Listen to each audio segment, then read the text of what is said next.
श्रीमन्नूपुरशङ्खचक्रतुलसीमालाधरं केशवं व्राजत्कुण्डलकङ्कणं च गदिनं पीताम्बरालङ्कृतं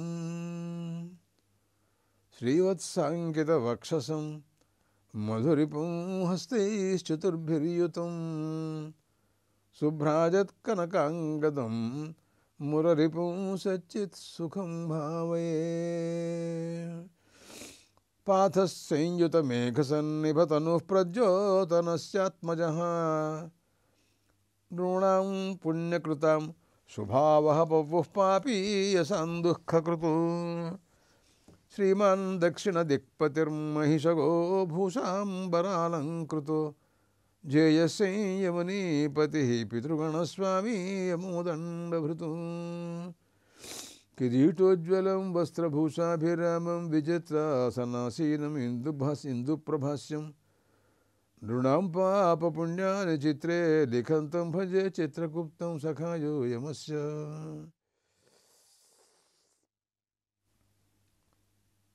మానవుల యొక్క ఊర్ధ్వలోక గతిని గురించినటువంటి విచారణ. దేహత్యాగ అనంతరం జీవుడు ఏమవుతాడు, అతను ఎక్కడికి వెడతాడు, ఏ రకంగా వెడతాడు, ఏమి తీసుకువెడతాడు, వెడితే అక్కడ ఎలా ఉంటాడు, ఏ లోకంలో ఉంటాడు అనేటటువంటి చర్చలన్నీ కూడాను మనం అపరకర్మ పితృయజ్ఞం అంటారు దీన్ని. మనం గరుడ పురాణం కూడా దీనికి సహాయంగా ఉంటూ ఉంటుంది. ఆ పితృయజ్ఞాన్ని గురించి ఎక్కువగా వ్యాఖ్యానం చేసేది గరుడ పురాణమే కనుక దాంతో కలిపి పితృమేధంలో ఉండేటువంటి మంత్రాలు, ఇంకా అనేక చోట్ల అనేక మంత్రాలు, వాటి యొక్క వ్యాఖ్యానంతో కూడినటువంటి విచారణంతా కూడా జరుగుతోంది. ప్రధానంగా గరుత్మంతుల వారు అన్ని లోకాలు సంచరించి ఆయా లోకాల్లో ఉండేటటువంటి విశేషాలన్నింటినీ కూడాను చూచి ఆయనకి ఎక్కడా కూడా ఆనందం కనపడక, సుఖం లేక, మనశ్శాంతి లభించక వైకుంఠానికి చేరుకున్నారు. అక్కడ సాక్షాత్ పరిపూర్ణమైనటువంటి ఆనంద స్వరూపమైన పరమాత్మ అక్కడ ఉంటారు. వెళ్ళిన తర్వాత దర్శనం చేసుకున్న తర్వాత మహావిష్ణువు అడిగారు, ఏమోయ్ గరుడా, ఈ మధ్యకాలంలో నువ్వు కనపట్టలేదు, ఎక్కడికి వెళ్ళావని అడిగారు. అన్ని లోకాలు తిరిగొచ్చాను అంటే ఏ ఏ లోకాల్లో ఏ విశేషాలు ఉంటాయో చెప్పమని అడిగారు. అడిగితే దాని మీద మాట్లాడుతూ గరుత్మంతుల వారు అన్నారు, స్వర్గలోకంలో దేవతలు చాలా గొప్పగా ఉంటారు కానివ్వండి, వాళ్ళకి రాక్షసుల వల్ల భయం ఉంటూ ఉంటుంది, తప్పదు అన్నాడు ఒకటి. రెండు, భూలోకానికి వెళ్ళాను, వాళ్ళు ఎప్పుడు కూడాను మృత్యు వల్ల రోగాల వల్ల భయపడుతూ ఉంటారు, నష్టద్రవ్యం వాళ్ళకున్న ద్రవ్యం కూడా నశించిపోవటం అనేటటువంటిది కూడా భూలోకంలో జరుగుతూ ఉంటుంది. దానివల్ల మానవులు చాలా దుఃఖాలు అనుభవిస్తూ ఉంటారు. ఇది భూలోకం సంగతి అన్నాడు. పాతాళలోకం సంగతి ఏమిటి అని అంటే అక్కడ సర్పాలుంటాయి, నన్ను చూచి వాళ్ళు భయపడుతూ ఉంటారు అంటూ సంగ్రహంగా కొన్ని విషయాలు చెప్పాడు. తర్వాత మాట్లాడుతూ తమ సన్నిధానంలో ఇంకా ఏమీ దుఃఖానికి కారణమే ఉండదండి, తావే ఉండదు, అసలు ఎప్పుడూ ఆనందమే, అలాంటిది ఉత్తమమైనటువంటి స్థానం కదా అని ఈ రకమైనటువంటి భావాలన్నీ కూడాను గరుత్మంతుల వారు శ్రీ మహావిష్ణువు దగ్గర చెప్పడం జరిగింది. ఆ తర్వాత కొన్ని ప్రశ్నలు అడిగి సమాధానాలు తెలుసుకుంటాడు గరుత్మంతుల వారు. శ్రీ మహావిష్ణువు గరుత్మంతుల వారి మీద చాలా ప్రేమ కలవారాయన. ఎందుకంటే ఆయనకి వాహనం, ఆయన ఎక్కడికి వెళ్ళాలన్నా గరుత్మంతుల వారి మీదే పెడతారు కదండి. మహాభాగవతోత్తముడు, చాలా గొప్పవాడు. గరుత్మంతుల వారిని గురించినటువంటి విచారణ మనకు వేదాల్లో ఎన్నో గొప్పగా కనపడుతూ ఉంటాయండి. ఎంతసేపు చెప్పినా తనివి తీరదనుకోండి, అలాంటి మహాభాగవతోత్తముడు అనమాట. అందువలన ఆయన అడిగినప్పుడు చెప్పకుండా ఉంటాడా శ్రీ మహావిష్ణువు? ఆశ్చర్యమైన విషయం ఒకటి ఉందండి ఇక్కడ. మహావిష్ణువు అర్జునుడికి గీతోపదేశం చేశానంటగా మనం మహాభారత కథాంతర్గతంగా వింటూ ఉంటాం. దానికి భగవద్గీత అని పేరెట్టారండి. అంతేగాని అర్జున గీత అని పేరెట్ల. అంటే ఏమిటి? వక్త పేరు ఉంది కానీ శ్రోత పేరు లేదు అక్కడ. అట్లాగా శ్రీమద్భాగవతం ఉంది. అక్కడ పరీక్షన్ మహారాజు గారు శ్రోత, శుకులు వారు గురువు గారు. కానీ అసలు గురువుగారి పేరు లేదు, శిష్యుడి గారి పేరు లేదు. అదేమిటో తెలియదు. కానీ గరుడ పురాణం దగ్గరికి వచ్చేటప్పటికల్లా మహావిష్ణువు ఏమో ఆయన వక్త, విని అడిగే తెలుసుకునేటటువంటి వాడు గరుత్మంతుడు. ఈయన పేరుతో ఆ పురాణానికి పేరు ఇచ్చారండి. గరుడ పురాణం అని పేరున్నారు కానీ విష్ణు పురాణం అని అనలేదు దీన్ని.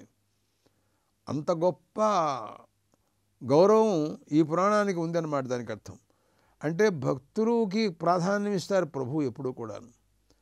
వాళ్ళని ఎంతైనా గౌరవిస్తాడండి ఆయన. అసలు చెప్పలేం మనం.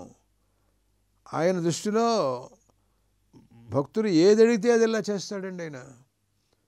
ఎంతకంటే మనం ఒక్క మాట చెబితే సరిపోతుంది మీకు.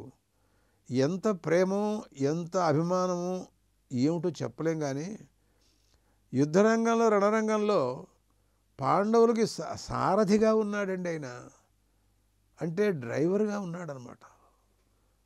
ఓనర్ వేరే కూర్చుంటాడు, డ్రైవర్ని నువ్వు అటుపోని ఇటుపోని అంటుంటాడు. ఆహా, పరమాత్మ కూడా దానికి అంగీకరించారు. అంటే ఆయన సాక్షాత్ భగవానుడు. అర్జునుడికి నేను సారథ్యం చేస్తానని ఒప్పుకున్నారండి. ఆయన ఏమన్నాడంటే రణరంగంలోకి రాగానే సేనయోర్భయోర్ మధ్య రథం స్థాపయవేచ్యుత అన్నాడు పరమాత్మ. నా రథాన్ని 2 సైన్యుల మధ్యలోకి పెట్టవలసిందిగా కోరుతున్నాను అన్నాడు. అలాగే పెడతాను. అరే హాహా, ఎంత ఆయనకి ఆ గౌరవమో చెప్పలేం మనం. భక్తులంటే అట్లా ఉంటారు పరమాత్మ. కాబట్టి గరుత్మంతుల వారు కూడా అలాంటి వాడేనండి. ఆయన యొక్క వైభవం ఎంతో గొప్పగా ఉంటుంది దీంట్లోనూ. అది ఎంతసేపు మాట్లాడినా నాకు ఎంతో ఆనందంగా ఉంటూ ఉంటుంది. అప్పుడు అంటూ అన్నారు ఆయన, సాధుపృష్టం త్వయా భద్ర మనుష్యాణం హితాయ వై. గరుత్మంతుడితో మాట్లాడుతూ అన్నారు పరమాత్మ, గరుడా నువ్వు చాలా బాగా చెప్పావయ్యా. మానవలోకాన్ని గురించి కొన్ని విశేషాలు చెప్పావు నాకు. నువ్వు వాళ్ళ మీద నీకు చాలా అభిమానం ఉన్నట్టుగా కనపడుతోందయ్యా. వాళ్ళని ఉద్ధరించాలి అనేటటువంటి కోరిక నీకు సదభిప్రాయం కలిగి ఉంటుంది. అది నాకు కూడా ఇష్టమేనయ్యా. నువ్వు అడిగిన తర్వాత నేను కాదనలేను, అన్నీ నేను చెబుతాను. ఆ భక్తికి ఆయన బద్ధుడైపోతాడు పరమాత్మ. అందువలన ఆ రకంగా అంగీకరించారు. సరే నీ ఇష్టం, నువ్వు అడుగు, నీ అడిగినటువంటి ప్రకారంగా నేను సమాధానాలు చెబుతానన్నారు. చూడండి, భాగవతంలో 8వ స్కంధంలో 3వ అధ్యాయంలో గరుత్మంతుల వారిని గురించినటువంటి ఒక శ్లోకం రాశారు వ్యాస మహర్షి. ఛందోమజేన గరుడేన సౌహ్యమాన చక్రాయుధోభ్యగమదాసుగతో యతో గజేంద్ర అని ఒక శ్లోకం ఉందండి భాగవతంలో. అంటే అర్థం ఏమిటో తెలుసా దానికి? అసలు సందర్భం ఏమిటో కొంచెం మనం తెలుసుకోవాలి. త్రికూట పర్వతం అని ఒక పర్వతం ఉందండి. ఆ పర్వతం మీద అనేక సరస్సులు, అరణ్యాలు అనేకం ఉంటాయండి. పెద్ద మహాపర్వతాలు సామాన్యమేది కాదు కదా. నీళ్లు తాగడం కోసమని ఏనుగులు వచ్చినాయండి. జలపానం చేసిన తర్వాత గజేంద్రుడు, వాళ్ళల్లో గొప్పవాడైనటువంటి గజేంద్రుడు, అతను వాళ్ళతో ఆ నీళ్లలో విలాసగా తొండంతో నీళ్లు లాగటం వదలటం, నీళ్లు లాగటం వదలటం, అదో విలాస. ఏనుగు కదండి, వాళ్ళకి అంతకంటే ఏం తెలుస్తుంది? అది ఒక స్తబ్దమైనటువంటి జంతువు అన్నమాట. జ్ఞానంలో ఏమాత్రము లేశం కూడా లేనటువంటిదని చెప్పాలి మనం. అది ఏ జన్మ వలనో ఏ పాపం వలనో అలాంటి జన్మ ఎత్తుతుందన్నమాట. అలాంటిది తిరుగుతూ ఉంటుండగా అనుకోకుండా హఠాత్తుగా ఒక మొసలి దాన్ని పట్టేసిందండి. అబ్బా, మొసలికి చాలా బలం ఉంటుందండి నీళ్లలో, ఎవరూ ఏం చేయలేరు దాన్ని. దాంతో చాలా ఏళ్ళు, సంవత్సరాలు పెనుగులాడింది. ఏమీ సాధ్యం కాలేదు. ఇక అతనికి శక్తి అంతా పోయింది గజేంద్రుడికి. అప్పుడు ఆయన ఆపద్బాంధవుడైనటువంటి శ్రీ మహావిష్ణువుని ప్రార్థించాడు. అంటే ఆర్తి సమయంలో ప్రార్థించాడనమాట. అదైనా అంగీకరిస్తారు పరమాత్మ. అప్పుడు కూడా ప్రార్థించకుండా ముండికేసి కూర్చోకుండా అప్పుడైనా భగవంతుని ప్రార్థించాడు, పోన్లే అని అంగీకరిస్తారు పరమాత్మ. అందువల్లనే గీతలో మాట్లాడుతూ పరమాత్మ అన్నారు, ఆర్తో జిజ్ఞాసుడు అర్థార్థి జ్ఞానీ చ భరతర్షభ ఉదారా సర్వైవైతే జ్ఞాని త్వాత్మైవమేమతం అన్నారండి. నాకు 4 రకాల భక్తులు ఉన్నారయ్యా, ఆర్తులు, జిజ్ఞాసులు, అర్థార్థి, జ్ఞాని అని అన్నారు పరమాత్మ. ఆర్తులు అంటే వాళ్ళకి ఏదైనా ఆపత్తు వచ్చినప్పుడు పరమాత్మని ఆరాధిస్తారండి వాళ్ళు. మిగతా అప్పుడు వాళ్ళంతా వాళ్ళు మామూలు పనులు చూసుకుంటూ ఉంటారు. ఏదైనా ఇబ్బంది వచ్చిందనుకోండి, ద్రౌపదీదేవి, ఆహా, ఆ తల్లికి వచ్చినటువంటి ఆపత్తు ఇంకే తల్లికి కూడా రాకూడదు కదా. అలాంటి పరిస్థితుల్లో ద్వారకావాసుడైనటువంటి శ్రీ మహావిష్ణువుని ప్రార్థించింది ఆయన. ఆవిడ గురించి, ఆ సందర్భాన్ని గురించి ఒక కవి, మహాకవి, అనంత మహాకవి అని చంపూ భారతం రాశాడండి ఆయన.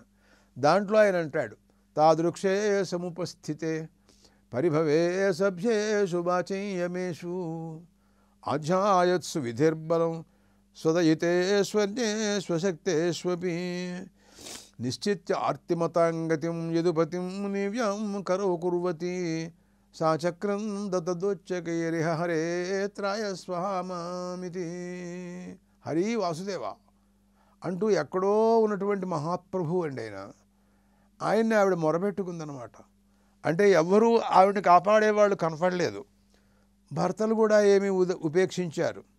భీష్మద్రోణాదులందరూ కూడాను ఏమీ చేయలేకపోయినారు. అటువంటి ఆపత్ సమయంలో ఆవిడ పరమాత్మను ప్రార్థించడం, ఆయన అనుగ్రహం వల్ల ఆవిడ మాన సంరక్షణం చేసుకోవటం జరిగినట్టుగా మహాభారత కథావృత్తాంతం వల్ల మనం వింటూ ఉంటాం. వీళ్ళందరూ ఆర్తులు అన్నమాట. అటువంటి ఆర్తితో వీళ్ళందరూ భగవంతుణ్ణి ప్రార్థిస్తూ ఉంటారండి. పోన్లేండి, మనం కూడా ఏదైనా బాధ వస్తే కానీ భగవంతుని ప్రార్థించం కదా. రామా రామా రామా అంటూ ఉంటాం మనం. ఎప్పుడంటావు? మామూలుగా ఉన్నప్పుడు అనకూడదు, అనడు. ఏదైనా బాధ వస్తే అంటాడు. దాని ఆర్తభక్తులు అంటారు దాన్ని అన్నమాట, దానికి అర్థం. అలాంటి పరిస్థితుల్లో ఛందోమజేన గరుడేన సౌహ్యమాన మహావిష్ణువు ఆయన ఆనందపడ్డారు. అయ్యో పాపం ఇబ్బందులు ఉన్నాడే, అతను కాపాడవలసినటువంటి అవసరం ఉంది అని ఆయన వెంటనే గరుత్మంతుల వారిని, ఆయనకి సారథి. ఆ గరుత్మంతుల వారంటే ఏమిటంటే ఆ ఆయనే రథం. ఆ రథంతోనే ఆయన వస్తుంటూ ఉంటాడు. అందుకోసమనే ఆయనకి విష్ణురథ అని బిరుదండి.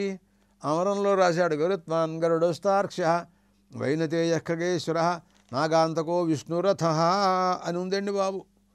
ఆయనకి విష్ణురథం అని పేరు. ఆ మహావిష్ణువుకి ఈయనే రథం అన్నమాట. అది వేసుకుని బయలుదేరాడండి ఆయన. ఆ మహావిష్ణువు అంటే అందరినీ రథంగా తీసుకుంటాడు ఆయన. గరుత్మంతుల వారు ఎంత గొప్పవాడో వాడన్నాడు. ఒక చోట మహాకవి కాళిదాస్ చెప్తాడు, ఒకానొక నంది, ఒకానొక కింకరుడు వాడు భుజం ఇలా పెడతాట, ఆ పైన కాలు పెట్టి నందికేశ్వరుడి మీదకి ఆయన వృషభం మీద ఎక్కుతాట శంకరుడు. మరి ఒకేసారి ఎక్కడం కష్టం కదండి. ఒక పీట కావాలి కదా, కొంచెం ఎత్తుగాను. ఆ పీటగా వాడు నడుము వంచి ఉంటాటండి కింకరుడు. అవేహిమాం కింకరం అష్టమూర్తే కుంభోదనం నామని కుంభతుల్యం అని అంటాడు కాళిదాసు 2వ సర్గలో మాట్లాడుతూ. అలాగా ఆ శంకరుడి యొక్క పాదార్పణ అనుగ్రహ పూత పృష్టం అన్నాడండి. ఆ శంకరుడు నా మీద పాదం పెట్టడం చేత నా వీపంతా నేనంతా పవిత్రమైపోయినాను నేను అని చెప్పుకుంటాడు. ఆ రకంగా భగవదనుగ్రహానికి పాత్రుడైన వాడు అదృష్టవంతుడండి వాడు. కాబట్టి ఆయన ఆ రకమైనటువంటి విష్ణురథం, ఆయనకి పేరు విష్ణురథం అని పేరు. ఆ గరుత్మంతుల వారు ఆయన గురించి మాట్లాడాలి అంటే ఛందోమయేన అని ఒక మాట మాట్లాడారు వ్యాస మహర్షి. ఆయన ఎలాంటి వాడంటే ఛందోమయుడండి. వేదాలే ఆయన అసలు. ఆయన స్వరూపం అంతా వేదమే. ఆ గరుత్మంతుడు అంటే అనమాట. అదేమిటండి, గరుత్మంతువాడు పక్షి కదా, ఆయన వేదం అవటం ఏమిటండి? ఏమో నాకైతే తెలియదండి. నేను చదువుకున్న వేదంలో ఒక చోట ఉంది, అందుకోసం నేను అట్లా అన్నా. మీరు అవునంటారో కాదంటారో అది మీ ఇష్టం. అదేమిటయ్యా నువ్వేం చదువుకున్నావు నువ్వు అంటే, ఏం లేదండి, సుపర్ణోశ గురుత్మాన్ త్రివృత్తే శిరో గాయత్రం చక్షుస్తోమ ఆత్మ సామతేతనూర్వామదేవ్యం బృహద్రథంతరే పక్షౌ యజ్ఞాయజ్ఞియం పుచ్చం ఛందాగుస్యంగాని ధిష్ణియా శఫాయుజూగుంషినామ అని నాకు ఈ భాగం వచ్చండి. ఇది కేవలం గరుత్మంతుడి వారి కోసమని బయలుదేరినటువంటి మంత్రం. దాంట్లో చూస్తే అంతా వేదమయంగా ఉన్నట్టుగా వర్ణన కనపడుతోందండి దీంట్లోనూ. అందుకోసమని ఆయన ఛందోమయుడు అని అన్నారు వ్యాస మహర్షి. ఛందోమజేన గరుడేన సౌక్ష్యమాన చక్రాయుధోపి. ఆయన చక్రాయుధుడండి. అసలు వైకుంఠంలోంచి కదలక్కర్లేదు ఆయన. ఆ వైకుంఠంలోంచి అమాంతంగా చక్రం వేసినట్లయితే వచ్చి అమాంతంగా ఆ పట్టినటువంటి మొసలిని నరికేస్తుంది అది. కానీ స్వయంగా పరమాత్మ వచ్చారే అంటే స్వయంగా దర్శనం కూడా ఇచ్చారన్నమాట. స్పర్శం కూడాను ఆయన స్వయంగా తాకుతారు. ఆయన చేతితో సుఖంగా తాకారండి ఆయన్ని. అలాంటి పరిస్థితి అన్నమాట. తాకటం, దర్శనం ఇప్పించడం, స్వయంగా చక్రాయుధంతో ఆ మొసలిని నరికేయటం, ఆ గజేంద్రుడిని ఉద్ధరించటం, ఇదంతా కూడా పరమాత్మ చేశారు అని మనకి భాగవతంలో ఈ సందర్భం మనకు కనపడుతోందండి. కాబట్టి ఆ రకంగా ఆ ఛందోమయుడు అనే విశేషణం ఆయనకి మనకి స్పష్టంగా కనపడుతోంది. దీని విషయంలో మంత్రం చూడండి. సుపర్ణో సగరుత్మాన్ త్రివృత్తేశిరో గాయత్రం చక్షుస్తోమ ఆత్మా సామతేతనూర్వామదేవ్యం బృహద్రథంతరే పక్షౌ యజ్ఞాయజ్ఞియం పుచ్చం ఛందాగుస్యంగా నిధిష్ణియా శఫాయుజూగుంషినామ. భాష్యకారుడు ఏం రాస్తున్నారో వినండి, ఒక్కసారి మనం విందాం. సుపర్ణ అన్నారండి ఆయనకి. ఆయన రెక్కలు, పర్ణం అంటే రెక్కలు అన్నమాట. ఆయన రెక్కలకి ఇబ్బంది ఏం లేదండి. ఎక్కడ వైకుంఠం, ఎక్కడ భూలోకం. మహావిష్ణువు యొక్క వాహనం అండి. ఆయన పేరు విష్ణురథ. ఆయనకి విష్ణువుకి రథం అన్నమాట అర్థం ఆయన. కాబట్టి ఆ రకమైనటువంటి విశేషణాలు ఆ పర్ణంతో ఎంత క్షణాల్లో వచ్చి ఉంటాడో, 3 నిమిషాల్లో అలా వచ్చేసి ఉంటాడనమాట. ఆ రకంగా సుపర్ణుడు అన్నారు ఆయనకి పేరు. అయితే గరుత్మాను సుపర్ణోస గరుత్మాను అంటే త్రివృత్తే శిర. ఆయన యొక్క శిరస్సు ఏమిటంటే త్రివృత్స్తోమం అని చెప్పిందండి. త్రివృత్స్తోమం అని కొన్ని స్తోమాలు ఉన్నాయి వేదాలలో. త్రివృత్స్తోమం, పంచదశ స్తోమం, ఏకాదశ స్తోమం, ఇలాగా కొన్ని స్తోమాలు చెబుతారు వాళ్ళు. దాంట్లో త్రివృత్స్తోమం అనేటటువంటిది బ్రహ్మముఖంలోంచి మొట్టమొదట్లో వచ్చినట్టుగా వేదాలలో వర్ణనలు ఉన్నాయండి.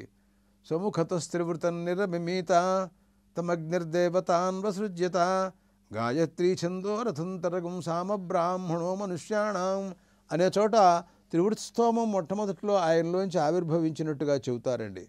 అలాంటిది అది ఏమిటంటే గరుత్మంతుల వారికి శిరస్థానీయం అని అన్నారండి. అబ్బా అంటే శిరస్సు అనమాట. ముక్కు శిరస్సు చూడండి ఎలా ఉంటాడో ఆయన. అది మనం విష్ణు క్షేత్రాలలో గరుడు ఆళ్వారుడు అని చెప్పి మనం ప్రతి చోట చూస్తూ ఉంటాం. ఆ మహానుభావుడిని నేను దర్శనం చేసుకున్న పుణ్యం వస్తుందండి. అలాంటి వాడనమాట. ఒకవేళ ఏదైనా విష్ణువాలయానికి వెళ్ళాము, అక్కడ దైవికంగా తలుపులు వేసేశారు, మహావిష్ణువు దర్శనం కాలేదు, ఈయన దర్శించినా చాలు, గరుత్మంతుల వారిని చూసినా చాలండి. చాలంటే ఆయన చూడొద్దని, విష్ణువుని చూడొద్దని అంటల్లా, ఆ సమయంలో మనకు లభించకపోతే చెబుతున్నా. కాబట్టి అలాంటి వాడు శిరస్థానీయం అన్నమాట. దానికి అర్థం త్రివృత్స్తోమం అనమాట. అలాంటి వాడండి. తరువాత సుపర్ణోచ గరుత్మాన్ త్రివృత్తే శిరో గాయత్రం చక్షు. గాయత్ర సామ అండి, అదో సామ. అది ఎలాంటిదంటే చక్షుస్థానీయం అన్నారండి. ఆ గరుత్మంతుల వారికి చక్షుస్థానీయంలో ఉందన్నమాట దానికి అర్థం. అదొకటి. ఆ తర్వాత మాట్లాడుతూ చక్షుస్తోమ ఆత్మా సామతేతనూర్వామదేవ్యం. ఇంకా కొన్ని సామలు ఉన్నాయండి. ఆ సామలన్నీ కూడాను వామదేవ్య సామ. అవన్నీ కూడాను ఆయన యొక్క శరీరంలో ఒక భాగాలు అనుకోండి మీరు.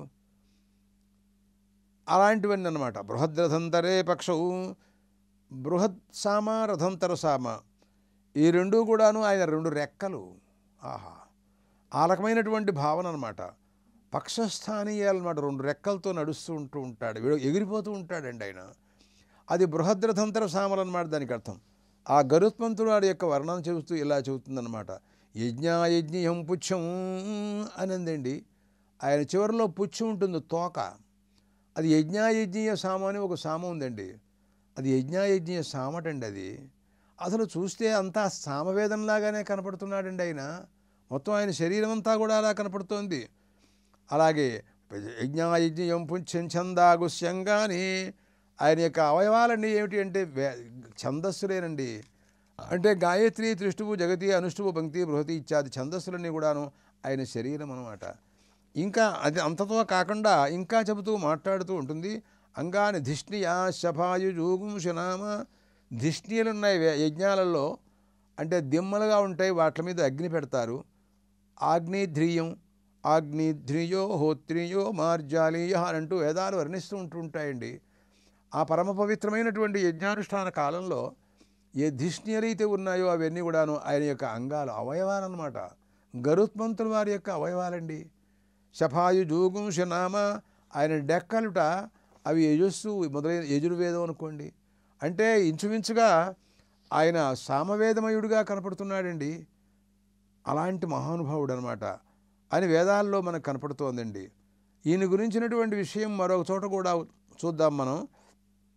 ఏముందంటే మహాగ్ని చైనంలో ఈ వర్ణన కనపడుతోంది. అక్కడ కొన్ని ఇష్టకలని పేరుస్తారు. ఇష్టకలంటే రాళ్ళు. వాటిని పేర్చటం అనేటటువంటిది ఒకనొక పరిస్థితి, సన్నివేశం అక్కడంతా చెబుతారు.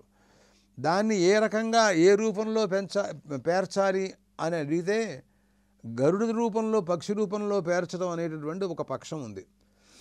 దాని దగ్గర మాట్లాడుతూ వయసాం వా ఏష ప్రతిమయా చీయతే యదగ్నిర్యంజంచునుయా అంటూ, యదగ్ని, అగ్ని అనేటటువంటిది ఏదైతే అక్కడ మహాగ్ని చైనంలో కనపడుతోందో, వయసాం వా ఏష ప్రతిమయ, ఆ పక్షికి యొక్క ఆకారంలో ఆ రకమైనటువంటి శేనచితం చిన్వీత అని ఒక వాక్యం కూడా ఉంది. అంటే గరుడాకారంగా పక్షి అని మాట్లాడుతూ ఒక డేగాకారంగా ఆ ఇష్టకోపధానాలన్నీ కూడా వాళ్ళు చేస్తారు. అక్కడ కూడా ఈ మాటే చెబుతారు. సుపర్ణోశ గరుత్మానిత్యవేక్షతే రూపమేవాశ్చైతన్మహిమానం జాచష్టే అని అంటారండి. ఈ మంత్రంతోనే అక్కడ ఆ ఇష్టకోపధానం అయిన తర్వాత ఆ స్వరూపాన్ని ఈ మంత్రంతో వాళ్ళు ధ్యానం చేస్తారు, చూస్తాడనమాట. దానికి అర్థం అనమాట. అని ఈ మాటలన్నీ కూడాను మనకి ఆ మహాగ్ని చైనంలో కూడా కనపడుతున్నాయి. అంటే ఆ అగ్ని, మహాగ్ని చైనంలో ఉన్నటువంటి అగ్నిని వీళ్ళు శేనాకారంగా పక్షి రూపంగా పేరుస్తారండి. ఆ పక్షి రూపంగా ఆయన మనకు కనపడాలి, దర్శనం ఇవ్వాలన్నమాట. దానికి అర్థం అనమాట. ఎందుకండి అలాంటి ఆకారం అలాగా ఎందుకు చేసింది అనే ఒకానొక సందేహం కలిగే అవకాశాలు ఉన్నాయి. దానికి సమాధానం చెబుతూ అంటుంది, సుపర్ణోశ గరుత్మానిత్యవేక్షతే రూపమేవాశ్చైతన్మహిమానం యాచష్టే అని మాట్లాడుతూ, అంటే ఆ సుపర్ణ రూపంతో ఆయన్ని దర్శనమివ్వటం అనేటటువంటిది ఉందే, దానివలన అక్కడి నుంచి ఎందుకోసం ఈ రకమైనటువంటి ప్రార్థన చేశారు వీళ్ళు అని అన్నట్టయితే, అది కేవలం అది ఆ స్వర్గలోక ప్రాప్తి అండి. ఆయన స్వయంగా స్వర్గలోకంలోకి వెళ్ళిపోతాడు. ఎక్కడికి వెళతాడు అని మనం ఆలోచించినట్లయితే ఆయన స్వర్గలోకంలో ఉంటాడండి. అంటే స్వర్గలోకంలోకి వెళ్ళటం అంటే అంత తేలికైన విషయం కాదండి. అక్కడికి వెళ్ళాలి అన్నట్లయితే మనం ఎంతో గొప్ప దివ్యమైనటువంటి శక్తి కానీ పుణ్యం కానీ మనకు ఉండాలి. కర్మానుష్ఠాతులండి మహానుభావులు, వాళ్ళు ఆ పుణ్యవశాత్తు పెడతారు. కానీ ప్రస్తుతంలో మనం మహాగ్ని చైన ప్రకరణలో మనం మాట్లాడుతున్నాం. ఆ మహాగ్ని చైనంలో ఉండేటువంటి అగ్ని ఇష్టకారూపంతో దాన్ని తయారు చేశారండి. అది ఏ రకంగా చేశారు అంటే ఒక డేగాకారంలో ఉండేటట్టుగా తయారు చేశారు. అది 2 రెక్కలతో ఇలా ఉంటున్నట్టు, పుచ్చం ఉన్నట్టు, ముందు ముఖం ఉన్నట్టు, ఈ రకమైనటువంటిదంతా ఆకారం మనకు దర్శనమిస్తూ ఉంటుందన్నమాట. ఏమండి ఎందుకోసం మీరు ఇలా చేశారు అని మనం అడిగితే, శేనం అంటే చాలా వేగంగా వెళ్ళేటటువంటి పక్షి అని, పక్షుల్లో కల్లా చాలా గొప్ప శక్తివంతురాలైనటువంటిది ఆ పక్షి. దానివలన స్వర్గలోకంలోకి అలాగా వెళ్ళిపోతున్నది. వెళ్ళిరా స్వర్గలోకంలోకి దివంగచ్చతః అని ఆ రకంగా చెబుతారండి. అంటే యజమానుడు కూడా తర్వాత స్వర్గలోకంలోకి అలాగా తేలిగ్గా వెళ్ళిపోవడానికి అవకాశాలు దీనివల్ల వస్తాయి అనే భావాలన్నీ కూడా మనకు దీంట్లో కనపడుతున్నాయి. ఆయన ఆ శేనాకారంతో ఆ పరమాత్మ ఈ అగ్ని ఆ ఆకారంతో కనపడుతున్నట్టు, దానివలన స్వర్గలోకానికి సులభంగా ఆయన వెళ్ళొస్తూ ఉంటాడు అని ఈ మాటలన్నీ మనకు కనపడుతున్నాయండి. కాబట్టి ఆయన భాగవతంలో చెప్పినటువంటి ప్రకారంగా అతనికి కలిగినటువంటి గజేంద్రుడికి కలిగినటువంటి ఆపత్తు, ఈ ఆపత్తుని నివారణ చేయడం కోసం పరమాత్మ స్వయంగా తన వాహనమైనటువంటి గరుడండి, అతను ఎంతో గొప్పవాడు. సాక్షాత్తు సమస్త వేదమయమైనటువంటి స్వరూపం కానీ మామూలు వాడు కాదు. ఎక్కువగా సామవేద స్వరూపుడు అని చెబుతారండి. చెబుతుంది ఆ మంత్రం. సుపర్ణో సగరుత్మాన్ త్రివృత్తే శిరోగాయత్రం చక్షుస్తోమ ఆత్మా సామతే తనూర్వామదేవ్యం బృహద్రథంతరే పక్షో యజ్ఞం పుచ్చందాగుస్యంగాని ధిష్ణియా శభాయుజూగుంశనామ అని ఈ మంత్రంతో ఆ ఇష్టకోపధానంలో ఆ అగ్నిని ఈ మంత్రంతోనే చూడమంటారు. యజమానుడు చూస్తాడనమాట దానికి అర్థం. ఈ రకంగా వచ్చి ఆ గజేంద్రుడిని భక్తుడండి ఎంతో ఆర్తితో పిలిచాడు. ఎక్కడ వైకుంఠలోకము, ఎక్కడ భూలోకము, అక్కడి నుంచి ఇక్కడ దాకా మామూలుగా సంకల్పమాత్రం చేత పరమాత్మ రావచ్చు. లేకపోతే విష్ణు చక్రాన్ని అక్కడ విడిచిపెడితే అదే ఇక్కడికి వచ్చేసి సంహారం చేస్తుంది. కానీ గరుత్మంతులు వారిని వాహనంగా చేసుకుని ఆయన క్షణకాలంలో ఆ సరస్సు దగ్గరికి, త్రికూట పర్వతం మీద ఉండే సరస్సు దగ్గరికి ఆయన వచ్చినట్టు, తర్వాత ఆ చక్రంతో వాళ్ళ ఆ భయంకరమైనటువంటి గ్రహాన్ని అనగా మొసల్ని నరికేసినట్టు, శాప విమోచనాన్ని చేసినట్టుగాను గరుత్మంతుల వారి యొక్క స్వరూపం అంతా కూడా దీంట్లో మనకు కనపడుతోంది. మనం ప్రకృతంలో గరుడ పురాణం దాని గురించినటువంటి ప్రసంగంలో గరుత్మంతుల యొక్క విశేషాన్ని గురించినటువంటి కొన్ని ప్రసంగాలు మనం మాట్లాడుకున్నాం. శ్రీ మహావిష్ణువు సన్నిధానంలో గరుత్మంతుల వారు కూర్చుని ఆయన అడిగాడు, ఏమనంటే, మరి నేను అన్ని లోకాలు తిరిగొచ్చాను, ఆ మానవలోకం కూడా వెళ్ళొచ్చావా అని అడిగాడు ఆయన. అడిగితే మానవలోకంలోకి వెళ్ళొచ్చాను, మానవలోకంలో 2 ఇబ్బందులు కనపడుతున్నాయండి. ఏమిటి అంటే, అక్కడ ఉన్నవాళ్ళు అడుగడుగునా కూడాను మృత్యువుకి, రోగానికి భయపడుతున్నారండి. చాలామంది రోగగ్రస్తులు పాపం, వాళ్ళతో వ్యాధి పీడితులనుకో, మృత్యుగ్రస్తులనుకో, మృత్యువు సన్నిహితో నిత్యం సన్నిహితో మృత్యు అంటారండి. మనకి మృత్యువు ఎక్కడో లేదు, రోజు మన దగ్గరే ఉంది అనే చెబుతూ ఉంటారు. ఇలాంటి భయం వాళ్ళకు ఉంటూ ఉంటుంది. అదే కాక ఇష్టయోగ వియోగం అని కూడా ఉంది మానవలోకంలో బాధ. అంటే మానవుడు ఏదో కష్టపడి సంపాదించుకుంటూ ఉంటాడు, అది ఎవరో తీసుకుపోతారు, అలాంటి దాంతో వియోగం కూడా వస్తూ ఉంటుంది. ఇలాంటి కష్టాలన్నీ మానవలోకంలో చూసిచ్చాను అని గరుత్మంతులు వారు శ్రీ మహావిష్ణువుతో చెబుతారు. పాతాళలోకంలోకి వెళ్ళావా అని అడుగుతాడు. వెళ్ళాను ప్రభు, అక్కడ నా వల్ల భయపడుతున్నారు అందరూ కూడా అన్నాడు. అంటే అర్థం ఏమిటి అని అడిగాడు. ఆ పాతాళలోకంలో ఉండే వాళ్ళందరూ సర్పాలన్నమాట. సర్పాలు అంటే ఇక గరుత్మంతుని చూస్తే హడిలిపోవాల్సిందే, అవి ఇంకా తిరుగులేదన్నమాట దానికి అర్థం. అదే మనకి భాగవతంలో కూడా కనపడుతూ ఉంటుంది. కాళీమర్దనం చేశాడు పరమాత్మ. యమునా నదీ జలం అండి, పరమ పవిత్రమైనటువంటి యమునా నదీ జలంలో ఒక మడుగుంది లోపల. దాంట్లో కాళీయుడనే విషసర్పం, అది మామూలు సర్పం కాదు. ఆ విషజ్వాలలకి నీళ్ళన్నీ కూడా కలుషితమైపోతున్నాయి. ఆ నీళ్లు తాగితే అందరూ చచ్చిపోతున్నారు. ఆ విషజ్వాలలకి పైన ఆకాశంలో వెళ్ళేటువంటి పక్షులతో సహా మాడిపోతున్నాయి అన్నమాట. అలాంటి దుస్థితి అన్నమాట. అప్పుడు పరమాత్మ తెలుసుకున్నారు దీని గురించి. అప్పుడు ఆయన స్వయంగా వచ్చి అతన్ని పంపించడం కోసం ఆయన కాళీయమర్దనం చేశాడు అని మనం భాగవతంలో వింటూ ఉంటాం. నాత్రస్థేయం తత్పద త్వయా సర్ప సముద్రం యాహిమాచనం మద్భయాత్ సువర్ణస్తాన్నాజ్యాన్ మత్పదలాంఛితం అని అంటారు. నువ్వు ఇక్కడ ఉండటానికి వీలేదు, ఇదంతా పరమ పవిత్రమైనటువంటి జలం ఇది.